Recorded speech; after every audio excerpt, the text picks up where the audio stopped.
Assalamualaikum warahmatullahi wabarakatuh. Perkenalkan, nama saya Destriani Putri, peserta EOA Gold Academy Batch 2 dengan nomor peserta 21020362. Di video kali ini saya akan menjelaskan mengenai History of Gold atau sejarah emas. Dalam perjalanan emas melalui 4 fase perjalanan. Fase yang pertama yaitu fase barter, fase yang kedua yaitu fase uang sejati, fase yang ketiga yaitu fase uang kertas, dan fase yang keempat yaitu fase dinar dirham.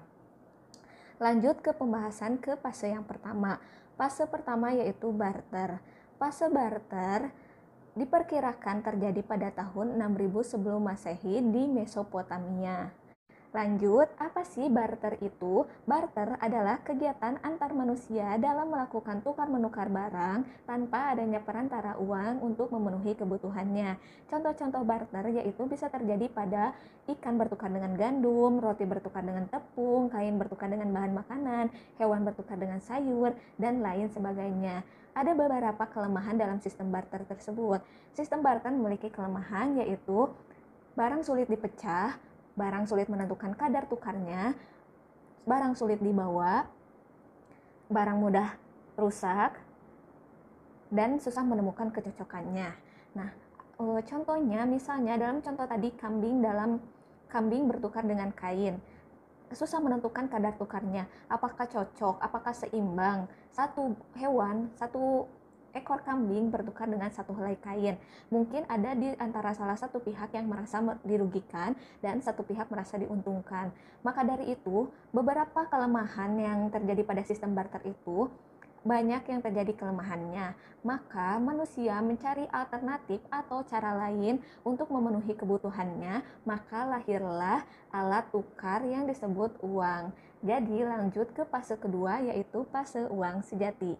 Fase uang sejati diperkirakan terjadi pada 600 tahun sebelum Masehi yang terjadi di bangsa Lydia atau negara Turki sekarang ya teman-teman. Lanjut, apa itu uang? Uang adalah alat tukar yang diterima secara umum yang berfungsi sebagai alat tukar dan penakar harga barang atau jasa. Lanjut mengenai uang memiliki 3 fungsi. Fungsi yang pertama yaitu sebagai alat tukar, fungsi yang kedua yaitu sebagai alat takar, dan fungsi yang ketiga yaitu sebagai alat simpanan. Dahulu sebelum ada uang, manusia menggunakan alat tukarnya dengan batu, tengkorak manusia, garam, kain, pisau, perunggu, dan lain sebagainya. Dari barang-barang yang disebutkan barusan, terdapat kelemahan sebagai alat tukar. Yang pertama, barang itu mudah ditemukan. Yang kedua, barang sulit dibawa kemana-mana. Yang ketiga, tidak memiliki unsur intrinsik. Yang keempat, daya belinya menjadi tidak stabil, dan lain-lain. Sehingga emas dan perak menjadi pilihan terbaik sebagai uang. Mengapa emas dan perak dipilih jadi uang? Karena emas dan perak memiliki nilai intrinsik. Emas dan perak tidak mudah ditemukan atau barang langka. Emas dan perak itu memiliki titik leleh yang rendah sehingga mudah dileburkan. Emas dan perak mempunyai daya beli yang stabil. Emas dan perak tidak reaktif, maka tidak akan meledak atau berkarat jika bertemu dengan zat yang berbahaya. Tidak hancur jika disimpan lama, dan fitrah manusia yang suka emas seperti yang terdapat dalam Quran Surat Ali Imran ayat 14. Dan yang terakhir, karena emas dijadikan sebagai alat tukar, maka akan terjadi keadilan dan kesejahteraan di seluruh dunia. Emas dan perak dipilih sebagai uang sejati karena memiliki banyak kelebihan dan disepakati oleh dunia sebagai alat transaksi atau uang dunia. Nah, lalu bagaimana emas atau uang sejati pada akhirnya bertransformasi menjadi uang kertas? Berikut kita simak apa yang terjadi.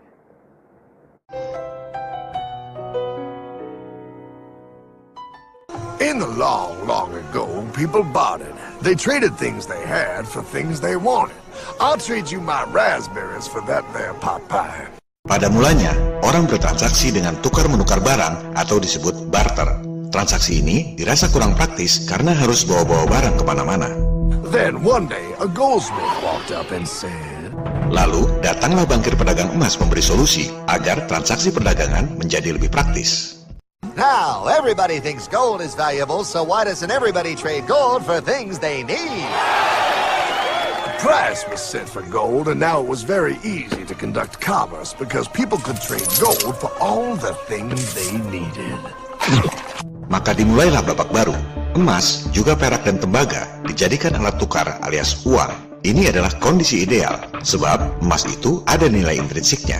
Jadi, uang itu betul-betul ada harganya. Look at all my gold! Hey, stop them! That's my gold! Tapi, jika emasnya banyak, rawan dicuri atau dirampok orang, maka para bankir pedagang emas datang kembali memberi solusi. Say there, Pile, I've got a vault and some guards. I can keep your gold safe for you, for a small fee. Yeah, sure, that'd be awesome. You see, Pyle, this is how the first bank made money. Maka dimulailah era baru. Awalnya, bank menjadi tempat simpanan emas para nasabah. There you go, Pile. I owe you 100 gold coins. Selanjutnya, permainan berubah. Nasabah yang menitipkan emas pada bankir diberi tanda terima berupa kertas yang istilahnya IOU. Saya berutang padamu. Inilah asal-muasal uang kertas. Bank menjadi sentra peredaran uang. Jadi sebenarnya IOU alias uang kertas itu adalah surat utang, bukan uang sungguhan. Dan yang namanya bank sentral itu dari dulu memang swasta. Negara tak ikut campur urusan peredaran uang. Sama seperti sekarang, pemerintah Indonesia, Presiden Republik Indonesia tak boleh ikut campur urusan peredaran uang. Inilah sistem yang diterapkan di seluruh dunia sejak dulu. Okay, great. Come back anytime and redeem your gold when you want it. It'll be right here in my vault. Now you're holding the very first paper money, Pile. Wow, this is great. It all makes sense. Oh, that's right. It was good, and everybody started using IOUs because everybody knew the IOU was as good as gold. Inilah persepsi yang dikembangkan. Persepsinya, kertas yang sebenarnya tak ada nilainya itu, jika diterbitkan oleh para bankir, jadi bernilai sama dengan emas. Padahal, orang tak pernah lihat emasnya di mana dan seberapa banyak. Para bankir swasta menjelma jadi Tuhan yang menciptakan kertas jadi senilai emas. Luar biasa. Wow, this candy is really a good price. 1 IOU. I'm getting some more for later. Hey, wait a minute, it was just 1 IOU. 10 IOUs for chocolate? You can't just raise prices like that. Maka terjadilah problem besar sampai sekarang. Kebanyakan orang tak tahu beda antara money dengan currency. Itu dua hal yang sangat beda. Apalagi dalam bahasa Indonesia, money itu uang, currency itu mata uang. Orang tak tahu apa bedanya. Do you know what this is? Now you may be thinking you, of all people, should know that you're holding money, but I'm making a point with a kind of tricky question. What I'm really holding is currency. Currency and money are actually very different. Uang alias money itu ada nilai intrinsiknya. Emas ada harganya. Zaman barat terdulu, kambing ada harganya, ayam ada harganya. Sebaliknya, uang kertas alias currency itu tak ada nilai intrinsiknya. Akibatnya apa? Inflasi. Harga-harga melambung tinggi. Currency fluctuates in value and over the long run becomes worth less and less. And that's also known by another name, inflation. I call inflation the silent currency killer because you can't see it, you can't hear it, you can't smell it. You just get hit by it. When you go to the grocery or the gas station or go to buy a car, zap, the price is higher. It gets you as surely as a rattlesnake bites you. At least a rattlesnake has the courtesy to warn you. So consider this video your warning. Inflation will kill your savings if you let it. Inilah sistem yang menguntungkan segelintir elit yang punya hak nyetak duit dengan merugikan umat manusia lain di dunia. That's not fair. Oh, if you think that's not fair, you're gonna love the next part. What's he doing? How do banks make money, Pile? Problem pun bertambah lagi. Semua orang mengira bahwa uang kertas yang diterbitkan oleh bankir itu di-backup dengan emas. Awalnya kan orang memang taruh emas, dapat surat utang IOU. Jadi wajar saja jika orang mengira uang kertas itu pasti ada backup emasnya. Padahal tidak. Para bankster itu nyetak duit tanpa backup emas. Modal dengkul. Coba Anda lihat laporan Dewan Gubernur Federal Reserve. Berapa jumlah dolar yang diedarkan? 1,4 triliun dolar. Kemudian Anda lihat situs resmi Departemen Keuangan Amerika. Berapa cadangan emas Amerika? Hanya 11 miliar dolar. Artinya apa? Cadangan emas hanya 0,8% dari duit dolar yang diedarkan. Parahnya lagi, tak ada hubungan antara simpanan emas dengan jumlah uang yang diedarkan. Nyimpan emas sekedar nyimpen, nyetak duit jalan terus. Tak ada hubungannya. Juga, silakan Anda lihat laporan keuangan Bank Indonesia. Jumlah uang yang diedarkan 586,7 triliun rupiah. Cadangan emas kita 36,7 triliun rupiah. Artinya, cadangan emas Indonesia hanya 6,3% dari jumlah rupiah yang diedarkan. Tak ada hubungan antara simpanan emas dengan jumlah uang yang diedarkan.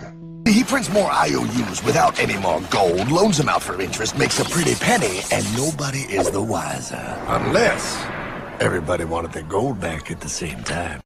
Sistem keuangan modern ini yang diajarkan di semua sekolah di seluruh dunia, baru ketahuan bohongnya kalau semua orang sama-sama tarik duit dari bank pada waktu yang bersamaan. Rush. I'd like to redeem my IOUs, please. Thank you very much. Hey! I want my gold back now! Thief! Thief! Gotta love the bank run, bringing people together. See, they all found out he was stealing, made a run on the bank and demanded their gold, but as you can see, there ain't no gold to get. Mari kita dalami tentang uang dan bankster ini, motivasi dibalik kebohongan bumi globe. Bank berasal dari kata bench bahasa Inggris, yang asalnya dari bahasa Italia, banca, yang artinya bangku. Zaman dulu, kuil-kuil dipenuhi oleh para pendeta merangkap bankir. Mereka berdagang di sekeliling kuil dengan menaruh bangku-bangku penukaran uang emas, banka, bank. Mereka sebenarnya tak peduli Tuhan mana yang disembah di kuil itu. Yang penting, para jemaat yang datang ke kuil itu berdagang dengan mereka. Para jemaat jadi nasabah bankir pendeta. Itulah aktivitas yang terjadi di semua tempat-tempat peribadatan kuno. Kita sama mengetahui bahwa Ka'bah sebelum periode Islam menjadi tempat pemujaan berhala. Sebelum kemudian berhala-berhala itu dihancurkan oleh Nabi Muhammad SAW. Ajaran Islam sendiri mengharamkan riba alias praktek membungakan uang. Para bankir pendeta menaruh bangku-bangku tempat berdagang di kuil yang mana saja. Apapun agamanya, apapun Tuhannya, para bankir pendeta tetap praktik di situ. Kemudian, seperti yang dijelaskan lewat film kartun tadi, jika bankirnya korup dan nasabah tak bisa tarik kembali emasnya, nasabah pada ngamuk dan menjungkir balikan meja alias bangku atau bangka itu. Dari situlah timbul istilah bankrupt alias bangkrut. Bagi rekan-rekan yang beragama Kristen, tentu mengetahui kisah Nabi Isa atau Jesus menjungkir balikan bangku-bangku tempat berdagang di tempat ibadah. Itulah yang disebut bankrupt. Nabi Isa atau Jesus membangkrutkan para pendeta bankir. Jadi, sistem ekonomi berbasis bank sentral yang sebenarnya swasta, yang motivasi sebenarnya adalah mencari profit, yang diajarkan di semua sekolah di seluruh dunia, sebenarnya bertentangan dengan ajaran agama. Kenapa? Karena ajaran agama mengharamkan sistem yang dibuat untuk menguntungkan segelintir orang dengan merugikan umat manusia yang lain. Itulah sistem uang kertas yang ada di dompet Anda, yang didesain oleh para bankster.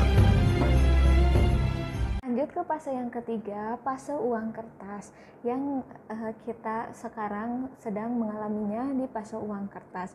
Sejarah uang di Indonesia. Nah, sejarah uang di Indonesia itu ada sejarahnya. Dengan persetujuan Badan Pekerja Komite Nasional Pusat memutuskan menetapkan peraturan sebagai berikut. Undang-Undang tentang Pengeluaran Uang Republik Indonesia Pasal 1, yaitu yang berbunyi dengan tidak mengurangi peraturan yang akan ditetapkan selanjutnya dalam Undang-Undang tentang Uang Republik Indonesia, maka sebagai dasar nilai ditentukan Rp10 uang Republik Indonesia sama dengan emas murni seberat 5 gram. Namun, sejak kapan uang kertas terlepas dari emas? Pada tahun 1971, secara sepihak, Amerika Serikat menyatakan bahwa dolar Amerika Serikat tidak lagi bisa ditukar dengan emas. Ada beberapa kerusakan yang terjadi akibat penggunaan uang kertas. Yang pertama, uang kertas nilainya terus merosot sehingga mengakibatkan inflasi harga. Yang kedua, uang kertas memunculkan ketidakadilan ekonomi sehingga memungkinkan terjadinya kesewenang-wenangan yang dilakukan oleh sekelompok orang yang merugikan umat. Dan yang ketiga yaitu karena uang kertas diciptakan dari sesuatu yang tidak ada sebelumnya, membuat keseimbangan alam tidak lagi terjaga. Akibatnya kenaikan harga barang dan jasa secara terus-menerus terjadi, maka kehidupan umat semakin sulit. Dan yang terakhir, perekonomian semakin sulit dan menekan kepada masyarakat yang berpenghasilan tetap, kecil, dan tidak menentu. Nah, banyak ya kan kerusakan-kerusakan yang diciptakan oleh uang kertas. Maka kerusakan yang terjadi ketika menggunakan sistem uang kertas itu terjadi hiperinflasi, mulai terjadi di Venezuela contohnya pada akhir tahun 2016. Saat itu di Venezuela segulung kertas toilet dijual seharga 2,6 juta bolivar setara dengan 0,4 dolar Amerika Serikat. Nah, saking banyaknya uang dan terjadi hiperinflasi, harga tisu pun mahal di Venezuela. Nah, lanjut ada contoh lainnya yaitu di Hungaria saat terjadi hiperinflasi terjadi di tahun 1945, uang bahkan sampai disapu di jalanan. Saking tidak berharganya. Dampaknya adalah kemiskinan terjadi bukan karena tidak mempunyai uang, tapi melainkan uang yang berlebih. Nah, jadi di sini adalah peran EOA Gold dalam mengembalikan kejayaan, yaitu dengan menyimpan, mengembangkan, dan memanfaatkan EOA Gold akan menghentikan efek inflasi dan deflasi sehingga bisa menjaga kekuatan perekonomian keluarga, negara, dan umat. Apa saja yang bisa dilakukan kita saat ini? Yang pertama, memberikan edukasi kepada umat tentang pengetahuan emas, mengembalikan emas ke kantong-kantong umat, menghadirkan emas mulai dari kepingan kecil sehingga terjangkau oleh umat. Yang keempat, menyelamatkan masa depan umat dengan penguatan finansial. Nah, uang kertas atau mata uang saat ini tidak sama dengan uang sejati. Uang kertas hanya berfungsi sebagai alat tukar dan tidak mampu menjadi alat takar, bahkan alat simpangan seperti tadi ya guys, yang di fase kedua yaitu uang sejati. Maka konversikan sebagian besar harta Anda menjadi uang sejati agar selamat dari jeratan inflasi yang menyengsarakan. Maka dari itu kita harus mulai menabung uang sedikit demi sedikit dan menggantinya menjadi uang sejati atau emas EOA Gold. Karena emas EOA Gold terdiri dari gramasi terkecil 0,1, 0,2, 0,5, 1 gram, 2 gram, 5 gram, dan ada yang 10 gram sehingga terjangkau oleh semua kalangan masyarakat. Lalu bersiaplah menuju masa depan di mana emas dan perak akan kembali menjadi uang sebenarnya. Sudah siapkah Anda memasuki fase yang keempat, yaitu fase dinar dan dirham? Nah, seperti yang ada di riwayat hadis, yaitu akan datang suatu masa pada umat manusia, pada masa itu tak ada yang bermanfaat kecuali dinar, uang emas, dan dirham, uang perak. Hadis riwayat Imam Ahmad. Lalu bagaimana strateginya? Yaitu dengan menggunakan strategi AKM, amankan, kembangkan, dan manfaatkan. Kita harus bersiap untuk simpan dan syiarkan ke banyak orang agar mengembalikan kejayaan dengan emas bersama EOA Gold. Sekian penjelasan mengenai History of Gold dari saya, Destriani Putri, peserta EGA Batch 2 dengan nomor peserta 21020362. Mohon maaf bila ada salah kata dan semoga videonya bermanfaat untuk kita semua. Wassalamualaikum warahmatullahi wabarakatuh.